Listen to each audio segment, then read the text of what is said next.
sebenarnya bukan sosokan pinter Mas Kirno, sosokan mahasiswa, cuma ini ada permudah saja ngobrolnya.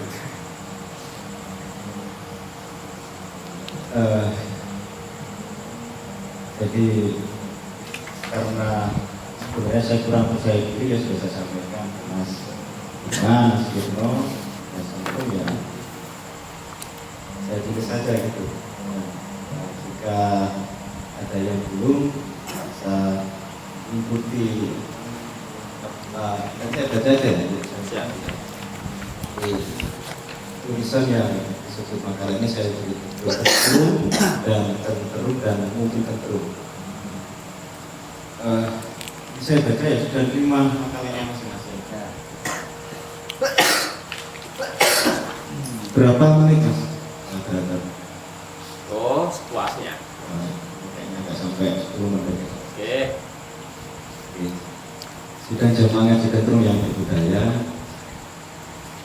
Sebelum mulai, pikirannya saya sampaikan pengakuan. Benar, takdir yang aneh memandu saya turut menjadi bagian dari komunitas Jinyo Lamongan guna melakukan riset seni tenteru Pantura pada tanggal 25 sampai 30 Agustus 2024 bersama 4 pemuda berbakat dari Makmur Jaya Jakarta serta 2 perempuan mengesankan dari jejaring produser pertunjukan Indonesia Jakarta. Dalam tim debat itu saya turut melakukan perjumpaan, menggelar percakapan bersama 7 maestro tenteru di 6 kota: Jepara, Pati, Tuban, Lamongan, Sumeneb, dan Bondowoso.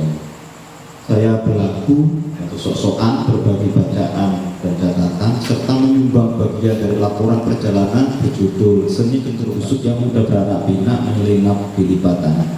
Sebab itu saya putuskan dalam percakapan apapun mengenai tenteru akan sangat tepat menempatkan diri sebagai pendengar sembari diam-diam berharap disilakan mengajukan pertanyaan. Tentu akan beruntung bila pulang membawa jawaban, seberuntung orang nyenyak tidur tanpa teror sengatan kepinding, termasuk dalam ruang ngaji tenteru kedua ini. Tapi apa mau dikata, akan saya coba semampunya menjadi pembicara. Sidang jamaah ngaji tenteru yang arif lagi bijaksana.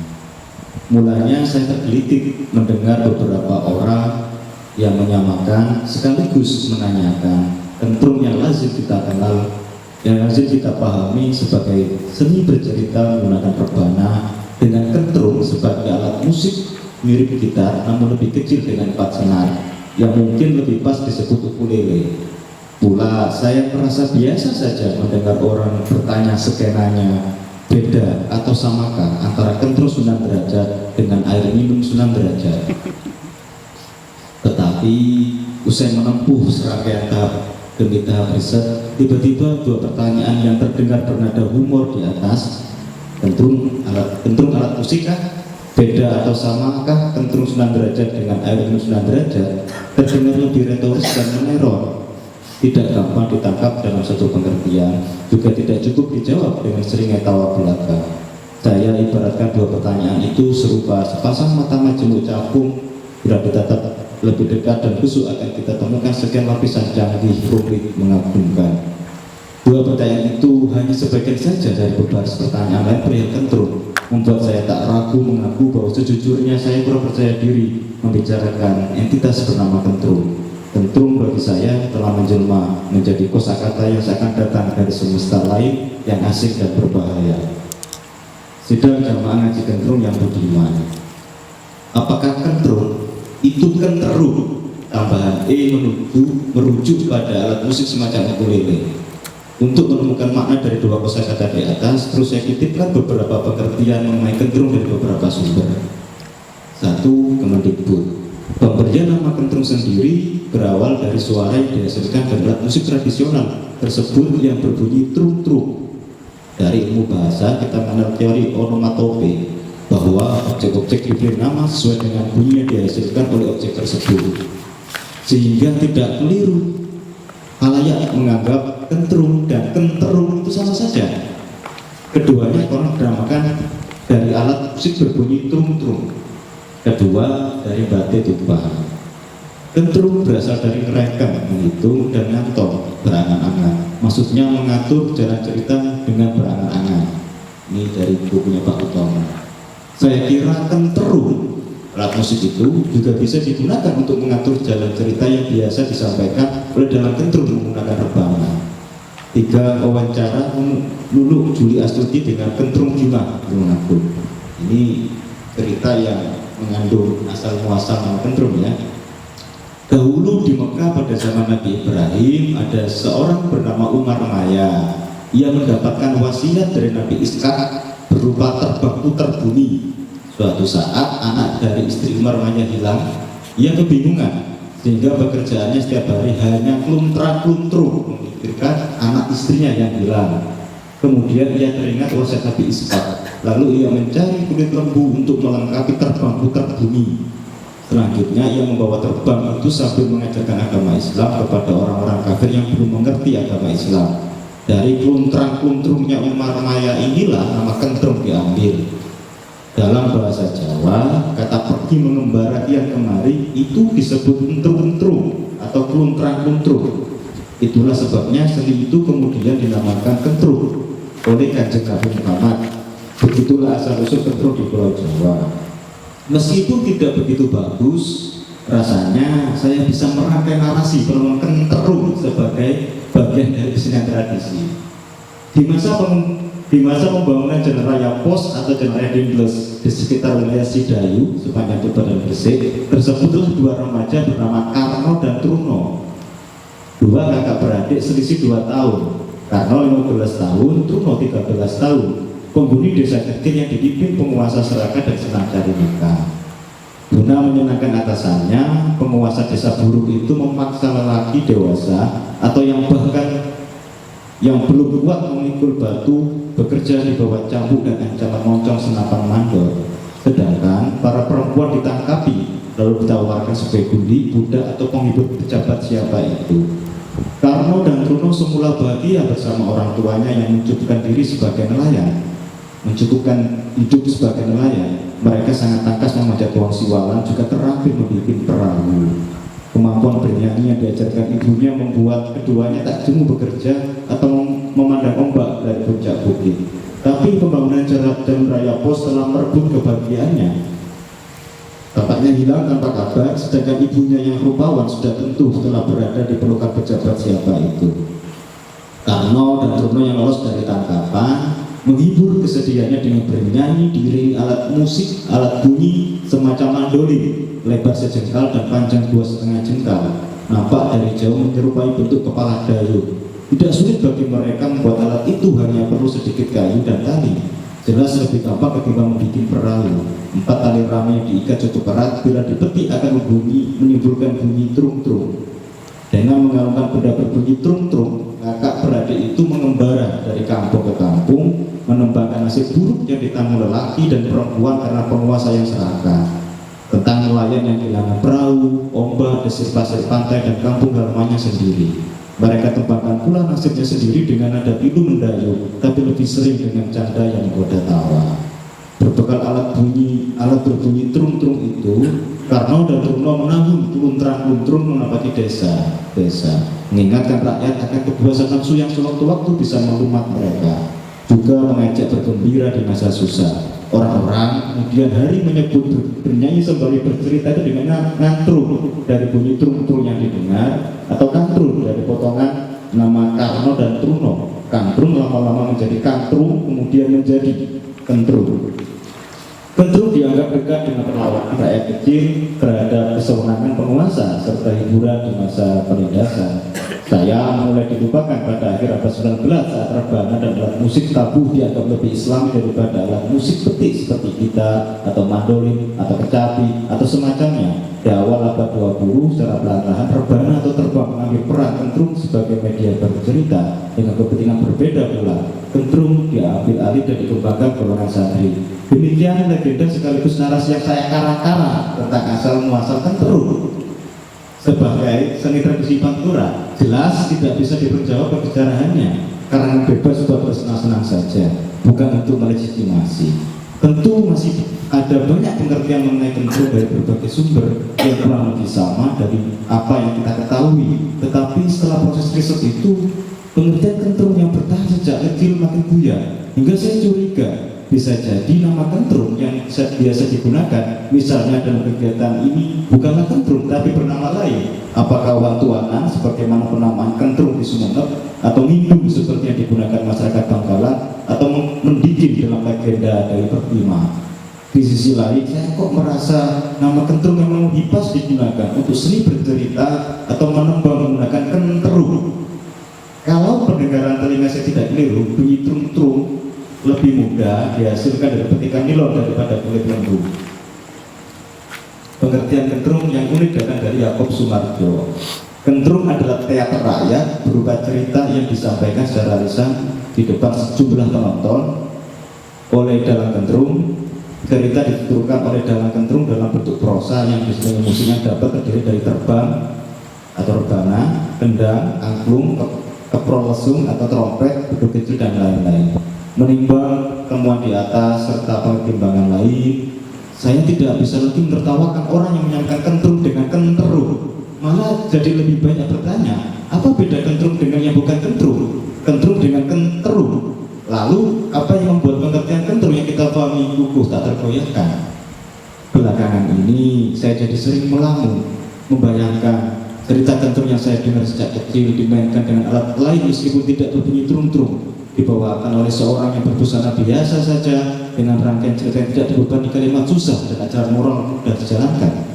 Membayangkan cerita kentrung yang memuat kisah orang kecil, rakyat pedesaan yang bertukus lumus merawat harapan, sebagaimana kebanyakan tetangga saya begitu dalam mengimani kebenaran cinta kasih Nabi Muhammad kepada orang miskin.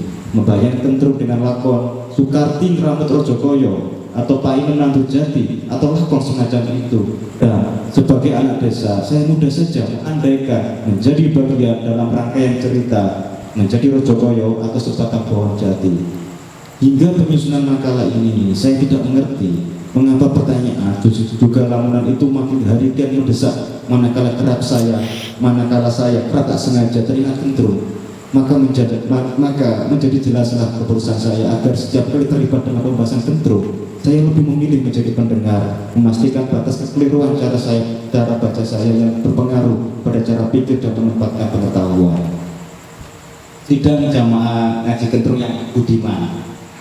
Di antara 6 kelompok yang kami kunjungi, kentrung Lamongan, terkhusus kentrung Sunan Derajat. Jadi laporan paling singkat dan terakhir yang bisa saya susun, laporan itu oleh Mas Sukirno karena beliau harus melengkapinya. Jadi dikeluhkan oleh Mas Sukirno karena beliau harus melengkapinya. Jadi saya bisa memahami keluhan itu. Aneh ya? Berbekal hasil penelusuran dari sumber yang lebih melimpah, ditambah pengalaman menyaksikan pertunjukan kentrung Sunan Derajat semasa hidup Mbah Kusairi. Namun di antara seni kentrung yang lain, laporan kentrung Sunan Derajat paling sulit dikerjakan dan saya benar-benar menyerah. Di tengah pengerjaan, lama-lama saya teringat sebaris tanya seorang teman, beda atau samakah antara kentrung Sunan Derajat dan dengan air minum Sunan Derajat?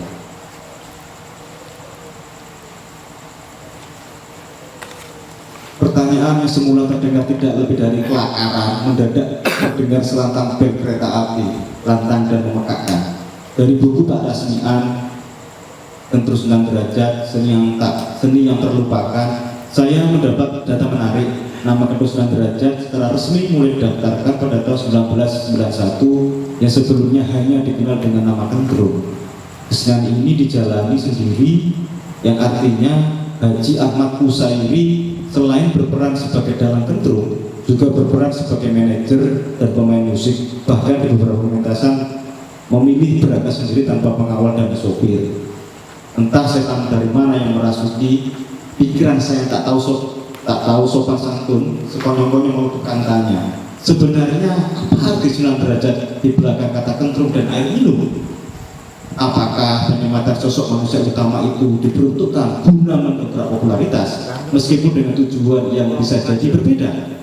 Pemilihan nama Sunan Derajat sebagai lembaga kentrung Mbah Kusairi bisa kita lihat dalam jurnal berjudul Peran Haji Ahmad Kusairi pada seni kentrung Sunan Derajat di Lamongan tahun 1991 sampai 2019 oleh Uud Fauzia dan Rizal Zamzani. Inspirasi utama datang dari kebiasaan Sunan Derajat pada masa berdakwah. di mana beliau sering membacakan macabatan yang disertai dengan musik rebana, menyerupai apa yang kini diwujudkan dalam kesenian kentrung Sunan Derajat.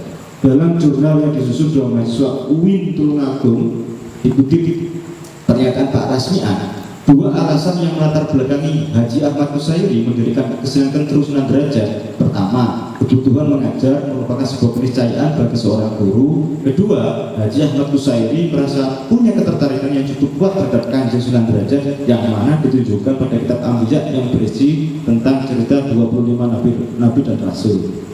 Dalam praktiknya, Mbak Kusairi kerap membawakan lapan lain, terutama kisah perjalanan Sunan Derajat berkaitan dengan asal usul nama desa, termasuk desa saya di wilayah Gresik. Cerita nabi-nabi sebagai bahan utama pertunjukan kentrung Sunan Derajat mengingatkan saya dengan kisah Dewi Pertima. Ini cerita umum kentrung, rujukan asal penyebutan kentrung, gambaran sekilas sosok dalam kentrung.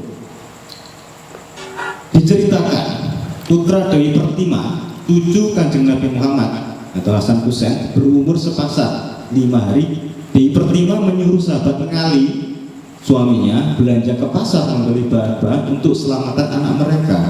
Dewi Pertima memberikan uang sebanyak 35 dirham pada suaminya, tetapi oleh sahabat ngali, uang itu tidak dibelanjakan. Uang itu dihabiskan untuk menanggap seni mendikin di pasar. Seni mendikin ialah seni bercerita di Mekah.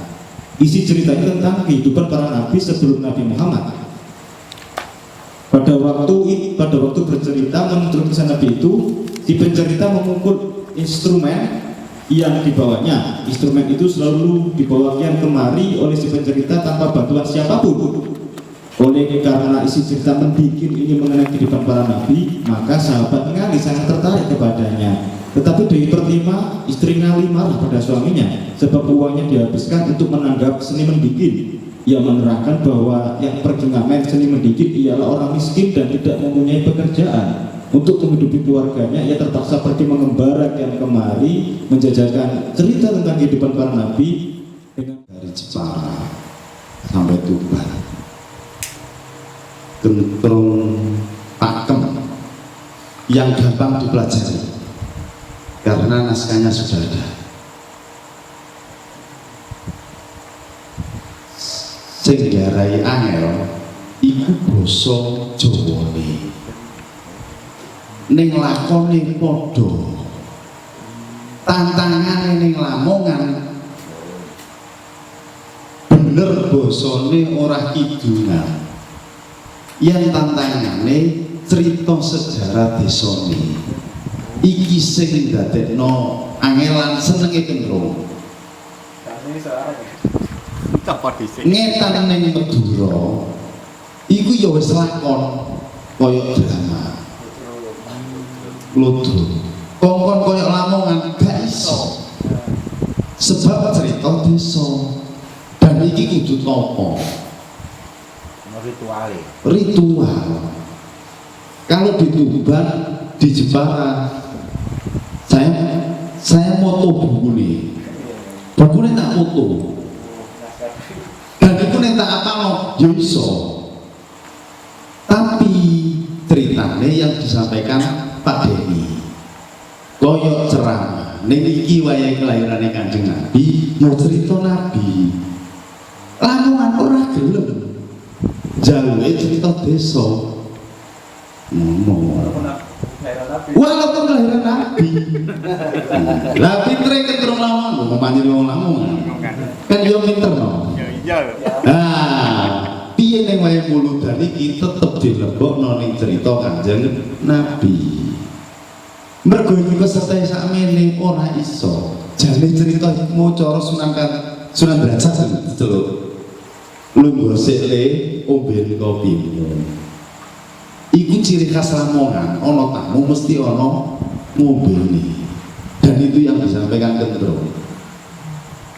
Makanya wong rata wedi iku mergo sesuk kentrung di desaku. Ah ngono wis mikir iki desane iki kepiye iki? Asal usul iki kepiye? Lah iki unike di Lamongan. Dan itu bagi saya ketika perjalanan itu yang paling susah di Lamongan. Kalau itu diterapkan. Contoh saya diundang di Indrodelik indra delik iki apa ya? Sampai penelitian 1 minggu. Nah itu sing garai kapan bayarannya murah gitu. Lho iya temen beng awakmu ngundang kentrung pokoknya saikhlas dosa apa. Soalnya ilmu ini riset sih. Loh. Nah kalau di saya ya karena saya ikut. Jadi kalau saya ternyata di situ ada bukunya.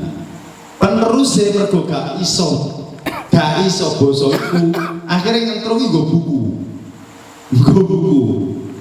Nah jadi gitu. Nah indra delik indra iki apa ya? Oh ternyata dewa Indra. Bagus nyata pernah. Nah, perang karo dewa Siwa. Nah, gununge jarane gajahe ternyata ndek gone Surawiti. Dadi Surawiti iku gajah tumpangane dewa Indra. Lho ngono kuwi iku sing emo lamongan iku. Tak atike. Aku karo emo. Lho bener. Yo kan ana ngewewo kan berarti emo. 1 juta ya. Bener ning omongane ngene iki ya, omongane ngene iki. Sing emo ilmu ning mau dolek. Mangkane aku mau ditanggap. Mergo prosesnya ora sekedar. Cerita lagi. Memang bener ya, kentrung ada sampai buta itu. Karena memang nggak tahu ya. Makanya saya itu tidak berani kemudian kentrung itu awuran. Siji senom. Ati biji butuh ini yo ora pantes. Budak gaduk petuk yo rada isi.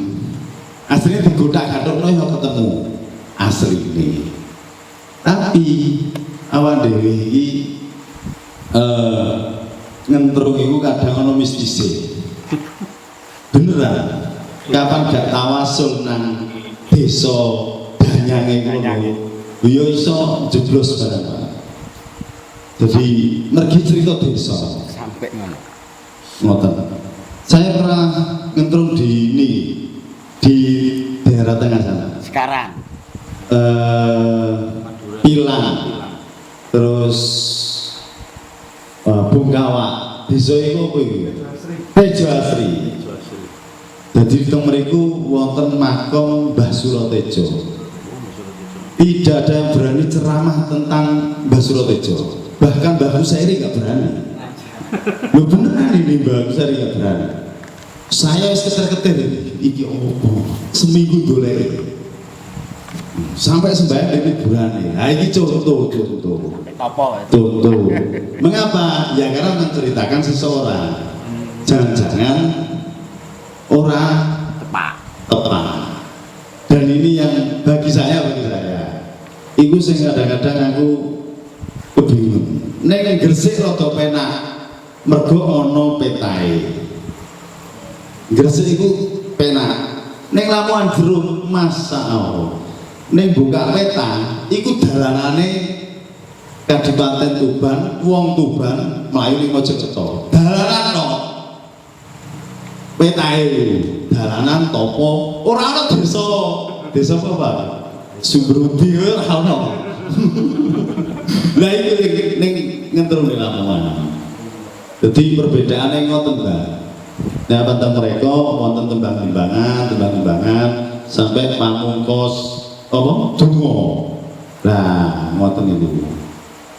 Niku saking kula ning biasa kula ngentrung-ngentrung niku ngoten. Tapi iki wis suwi gak ngentrung mergone ya iki mau. Gak 1 juta mau. Akeh kegiatan. Nggih, akeh kegiatan.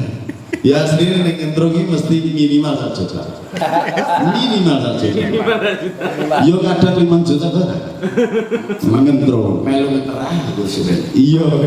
Tapi macake kudu ana sing nyekli terbang dhewe. Yo kaya hati-hati kudu lho. Yo, well, cerune. Itu dari saya. Nah, makanya kadang-kadang saya mencoba itu aku gentrung tapi cerita Kanjeng Nabi. Cek wong iki iso gentrung, maksudnya nek ngono. Tapi kadang-kadang wong pemahamane kok saya mikir ini aku diundangan terus di desa derajat berarti aku tuh cerita asal usul derajat itu wis mesti.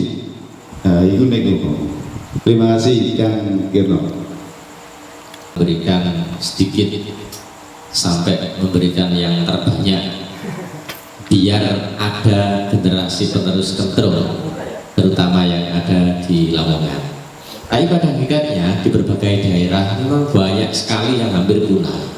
Bahkan kalau kita ingin melihat generasi penerusnya saja itu yang seakan-akan itu hanya ada di Bondowoso sama yang ada di Madura, itu yang seakan-akan gaungnya masih besar sekali dan pengikutnya masih banyak. Bayangkan saja di Sumeneb itu dengan puluhan karyawan pegiat kesenian dan itu diopeni satu orang, dipikir satu orang, di manajemen satu orang, sampai caranya turu loh dipikir.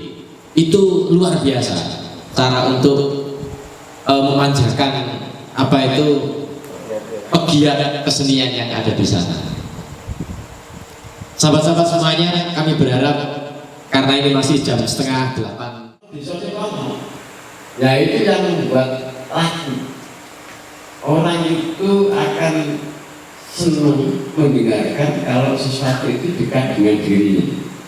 Kayak membaca berita gitu. Lamongan mesti modalnya ada bersih, kan? Seperti itu. Nah, kalau takut ini bisa nanti masyarakat ya.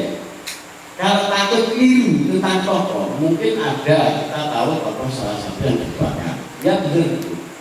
Kalau kita takut keliru, berarti bisa disiasati. Kita buat tokoh fiktif. Kan sah-sah saja kalau saya bercerita tentang tokoh fiktif kita salah. Tapi yang tokoh yang real jangan salah. Kalau saya laki-laki ya sebenarnya tidak laki. Tapi tokoh fiktif itu bisa diulang-alik. Kan sah saja itu. Contoh Mahabharata itu Rano punakawan, tapi Jawa punakawan dari sah dan laku. Malah segala kami itu pas ono wayangan itu gara-gara ya, oh ya. Nah, gara-gara tak bisa. Padahal itu segala kok. Ya, kontekstual dengan budaya Jawa. Budaya Jawa itu penjelaan akhirnya digawe liputan. Terus menanti Jawa itu penjelaan. Nah, itu hanya dibantah dikali dulu. Pergawanya kasukan itu kayak bukan terulangan, bukan orang lain. Mengatakan dulu semua yang itu, itu bisa disiasati dengan menciptakan tokoh fiktif. Nah, sebenarnya banyak sekali tokoh fiktif yang sebenarnya tadi dan tentang bahasa belajar, sebenarnya banyak sekali. Tapi yang faktual sebenarnya dirubah. Itu bisa kita tambahin. Insya Allah orang itu senang karena akan membaik. Bahkan yang berbahaya lagi, akhirnya tokoh fiktif rekaan sejalan itu mau dijamin ono. Nah itu ya bahaya. Gak bahaya. Iya. Om yang sebenarnya itu bawa tenanan sampai jamin ono. Karena seperti waktu kecil kita dulu kan sampai percaya.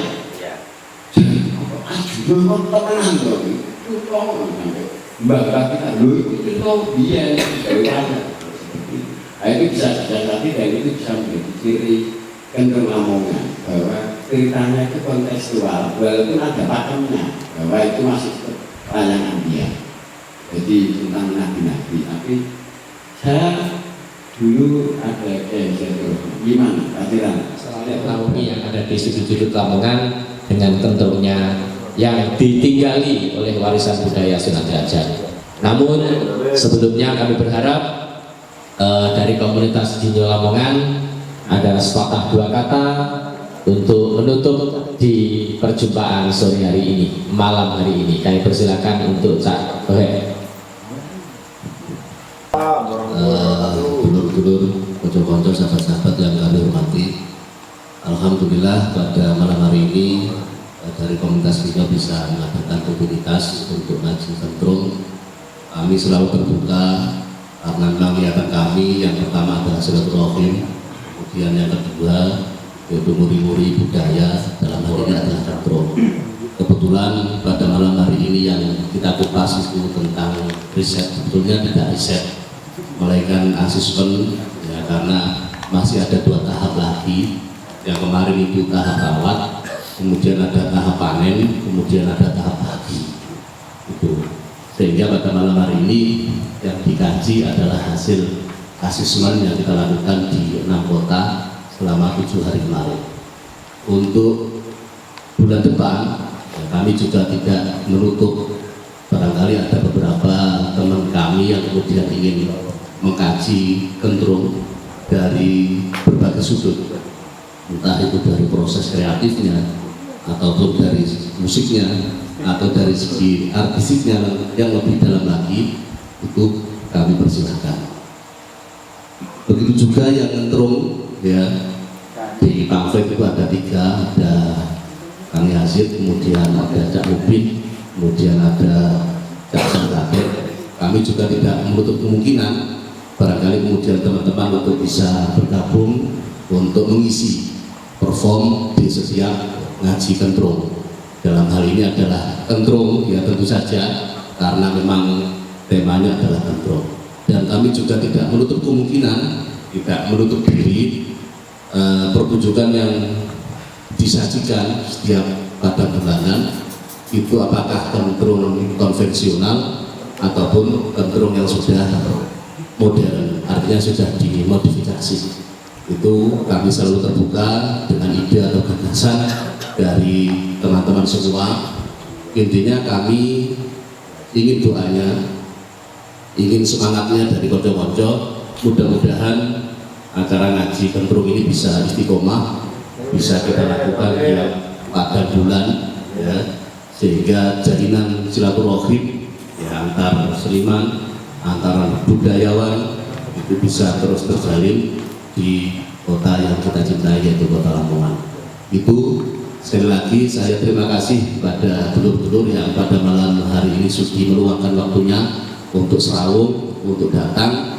Dan mohon maaf apabila ada pasilan atau unjukan panggonan yang mungkin tidak berkenan di hati konco-konco atau dulur-dulur. Sekali lagi kami komunitas Ginyo mohon maaf yang sebesar-besarnya. Itu saja mungkin yang bisa saya sampaikan. Saya akhiri. Assalamualaikum warahmatullahi wabarakatuh. Cak Bloso nanti silakan disiapkan untuk progres bagian pengkajiannya untuk pertemuan di ngaji Kentrung berikutnya. Siapkan yang terbaik buat Cak Bloso. Bisa jadi nanti Cak Bloso juga nanti akan Kentrung dengan gaya warung kopinya, mungkin kira-kira begitu. Dulur-dulur, terima kasih atas waktunya, atas ide kreatifnya dan atas sumbangsinya pada malam hari ini. Kita tutup dengan bacaan surat Al-Fatihah. Al-Fatihah.